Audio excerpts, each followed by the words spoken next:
കർത്താവിന്റെ നാമം വാഴ്ത്തപ്പെടുമാറാകട്ടെ.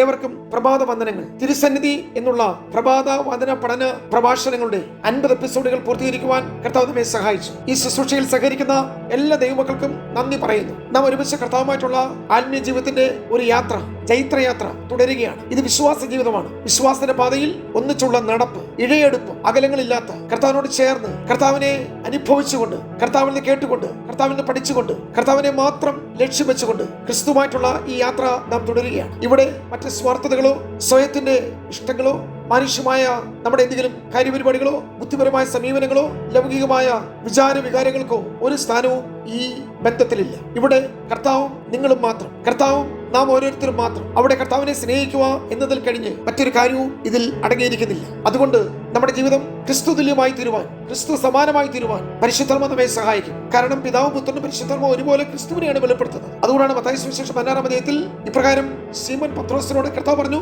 നിനക്കിത് വെളിപ്പെടുത്തിയത് ജഡരക്തങ്ങളല്ല, സ്വർഗസ്ഥനായ നിങ്ങളുടെ പിതാവത്രേ. സ്വർഗസ്ഥനായ പിതാവിന് വെളിപ്പെടുത്തുവാനുള്ള ഏക നാമം തന്റെ പുത്രനായ ക്രിസ്തുവാണ്. പുത്രൻ ഒരു വെളിപ്പാടാണ്, പിതാവ് അത് വെളിപ്പെടുത്തിക്കൊണ്ടേയിരിക്കുന്നു. ശീമോൻ പത്രോസിനോട് പറയുകയാണ്, ജഡരക്തങ്ങളോ അല്ലെങ്കിൽ മനുഷ്യമായ ബന്ധങ്ങൾക്കോ ലോകത്തിന്റെ ബുദ്ധിപരമായ ചിന്തകൾക്കോ ക്രിസ്തുവിനെ വെളിപ്പെടുത്തുവാൻ കഴിയത്തില്ല. പിതാവ് പുത്രനെ വെളിപ്പെടുത്തുന്നു. യോഹന്നാന്റെ സുവിശേഷം 3-ാം അധ്യായത്തിൽ ഇങ്ങനെ വായിക്കുന്നു, ഞാൻ ഉയർത്തപ്പെട്ടാൽ സകലരെയും എങ്കിലേക്ക് ആകർഷിക്കും. ഈ ഭൂമിയിൽ ഉയർത്തപ്പെടാവുന്ന ഏക നാമം യേശുവിന്റെ നാമമാണ്. യേശുവിന്റെ നാമം ഉയർത്തപ്പെടുമ്പോൾ സകലരും കർത്താവിലേക്ക് ആകർഷിക്കപ്പെടും. ആ നാമം എല്ലാ നാമത്തിനും മേലായ നാമമാണ്. അതുകൊണ്ട് ക്രിസ്തുവിന്റെ നാമം ഉയർത്തപ്പെടുന്നോറും ബാക്കിയുള്ള എല്ലാ നാമങ്ങളും അത് പരാജയപ്പെടും, കീഴടങ്ങും, അതിന്റെ സ്വാധീനങ്ങൾ ഇല്ലാതാകും.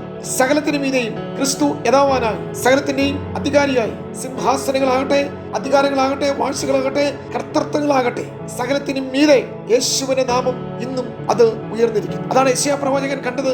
ഉസ്സിയാവ് മരിച്ച ആണ്ടിലും കർത്താവ് ഉയർന്നും പൊങ്ങിയുള്ള സിംഹാസനത്തിൽ കർത്താവായിരിക്കും. രാജാക്കന്മാർ ആരും ഭരിക്കാൻ വരട്ടെ, സിംഹാസനത്തിലും ആരും ഇരിക്കട്ടെ, പക്ഷേ ക്രിസ്തു സകലത്തിനും മീതെയും രാജാതിരാജാവായി സകലത്തെയും താൻ ഭരിക്കും. അതുകൊണ്ടാണ് സങ്കീർത്തനത്തിൽ നാം ഇങ്ങനെ വായിക്കുന്നു, അവന്റെ രാജ്യത്വം സകലത്തെയും വാഴുന്നു. നാം വേദപുസ്തകത്തിൽ ഇങ്ങനെ വായിക്കുന്നു, ഏത് ഉന്നതന്റെ മീതെയും അത്യുന്നതൻ വാഴുന്നു, ആധിപത്യം അവന്റെ തോളിലിരിക്കുന്നു. നാം ഇവിടെ പറഞ്ഞു വന്നത്, ക്രിസ്തു സകലത്തിനും മീതെയും അവന്റെ നാമം മഹിമപ്പെടട്ടെ. പിതാവ് പുത്രനെ വെളിപ്പെടുത്തുന്നു.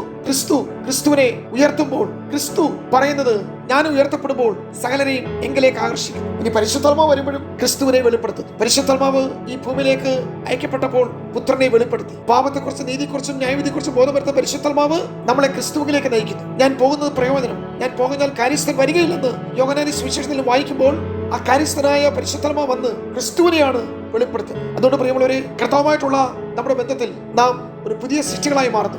സൃഷ്ടിതാവുമായുള്ള മനുഷ്യന്റെ ബന്ധത്തിലാണ് ആ ക്രിസ്തുവിന്റെ നന്മയുടെ രഹസ്യം നിങ്ങളിൽ കൂടി വെളിപ്പെട്ട് വരുന്നത്. ആകയാൽ എന്റെ പ്രിയ ശ്രോതാക്കളെ, യേശുക്രിസ്തുവിനായി തീരാതെ ഒരുവന് യേശുവിന്റെ കൂടെ, യേശുവിനെ പോലെ യേശുവിനോട് ജീവിക്കാൻ കഴിയുകയില്ല. ഒരുവൻ സമ്പൂർണ്ണമായി ക്രിസ്തുവിലായി തീരാത്ത കാലത്തോളം യേശുവിന്റെ സ്വഭാവത്തോട് അനുരൂപപ്പെടുവാൻ സാധ്യമല്ല. യേശുക്രിസ്തുവിനോട് കൂടെ നടക്കുന്നതിന് മുമ്പായി, യേശുവിനെ പോലെ ആകുന്നതിന് മുമ്പായി യേശുക്രിസ്തുവിൽ ആയിത്തീരേണ്ടത് അനിവാര്യമാണ്. നമ്മുടെ വിശ്വാസത്തിന്റെ ആധാരം എന്നത് ഒരു ബന്ധത്തെയാണ് കാണിക്കുന്നത്. അവിടെ സംഭവിക്കുന്ന പ്രധാനപ്പെട്ട ഒരു കാര്യം എന്ന് പറയുന്നത് വ്യക്തിപരമായ ഒരു സംയോജനമാണ്. അവിടെ കൂട്ടുചേരുന്ന ഒരു ജീവൻ ബന്ധം, അല്ലെങ്കിൽ ഒന്ന് മറ്റൊന്നിൽ അലിഞ്ഞു ചേരുന്ന പ്രക്രിയ, അഥവാ ഒന്ന് മറ്റൊന്നിൽ പ്രവേശിക്കുകയാണ് എന്നാണ് അതിന്റെ അർത്ഥം. അതുകൊണ്ടാണ് കർത്താവ് പറഞ്ഞത്, നിങ്ങൾ എന്നിൽ വസിക്കണം, എന്നിൽ വസിച്ചാൽ ഞാൻ നിങ്ങളിലും വസിക്കും. He in us and we in him. അതുകൊണ്ടാണ് പ്രിയമുള്ളവരെ, ഈ ബന്ധത്തിന് അപ്പോസ്തലൻ പൗലോസ് വീണ്ടും പറയുന്നു, പുതിയ സൃഷ്ടിയാകുക. അവിടെ സംഭവിച്ചത് പുതിയ സൃഷ്ടി ആയി തീരുക എന്ന് പറയുമ്പോൾ മതപരമായ ഒരു ക്രിയയോ ആചാര അനുഷ്ഠാനങ്ങളോ മതങ്ങൾ ചെയ്യുവാൻ ആവശ്യപ്പെടുന്ന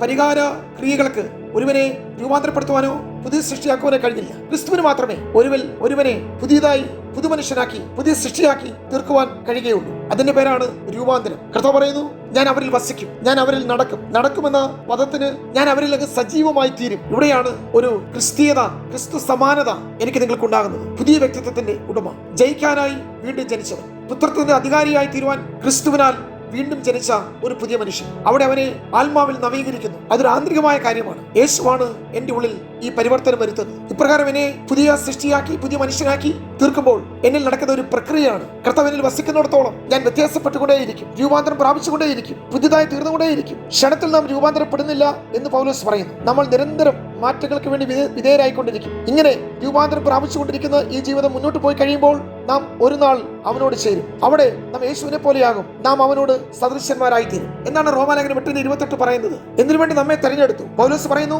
സകലവും നന്മയ്ക്കായി കൂടി വ്യാപരിക്കുന്നു. ആർക്ക് വേണ്ടിയാണ്? മുൻ നിയമിക്കപ്പെട്ടവർക്ക്. എന്തിനു വേണ്ടിയാണ്? തന്റെ പുത്രനോട് അനുരൂപമാകേണ്ടതിന് കർത്താവ് നമ്മെ തെരഞ്ഞെടുത്തു. എന്തിനു തെരഞ്ഞെടുത്തു? Why did he choose us? ഭൂതകാലത്തിൽ ദൈവം ചെയ്ത പ്രവൃത്തിക്ക് ഒരു ഉദ്ദേശമുണ്ട്. അതെന്താണെന്ന് അറിയാമോ? യേശുവിനെ പോലെ നാം ആയിത്തീരണം. ഇന്നത്തെ നമ്മുടെ പ്രവൃത്തിയെ നോക്കിയാൽ പലപ്പോഴും അപ്രകാരം ഒരു ജീവിതചര്യ നമുക്ക് കാണുവാൻ കഴിയുന്നില്ല. ഇന്നത്തെ നമ്മുടെ പ്രവൃത്തിയുണ്ട്. അത് നമുക്ക് 2 കൊരിന്ത്യർ ലേഖനം 3:18 കാണാം. മൂടുപടം നീങ്ങിയ മുഖത്ത് കർത്താവിന്റെ തേജസ്സിനെ പ്രതിബിംബിക്കുന്നവരായിരിക്കണം. അങ്ങനെ നാം തേജസ്സിന്മേൽ തേജസ് പ്രാപിച്ച് വളരണം. What is your present activity? ഇന്നെന്താണ്? ഓരോ ദിവസം കഴിയുന്നതോറും യേശുവിനെ പോലെ തേജസ്സിന്മേൽ തേജസ് പ്രാപിക്കണം. ഇനി നമ്മുടെ ഭാവി എന്താണ്? അവൻ പ്രത്യക്ഷനാകുമ്പോൾ നാം അവനെ താൻ ഇരിക്കും പോലെ തന്നെ കാണുന്നതാകൊണ്ട് അവനോട് സദൃശന്മാരാകും എന്ന് നാം അറിയുന്നു. 1 യോഹന്നാൻ 3:2 നാം അവനെ കാണുമ്പോൾ അവനോട് സദൃശന്മാരായി തീരും. ഇതാണ് നമ്മുടെ പ്രത്യാശ. എന്റെ ഏക പ്രത്യാശ, നിങ്ങളുടെ ഭാഗ്യ പ്രത്യാശ, കർത്താവിനെ കാണുമെന്നുള്ള നിത്യതയുടെ വെളിപ്പാട്. അതത്രേ ജീവനുള്ള പ്രത്യാശ.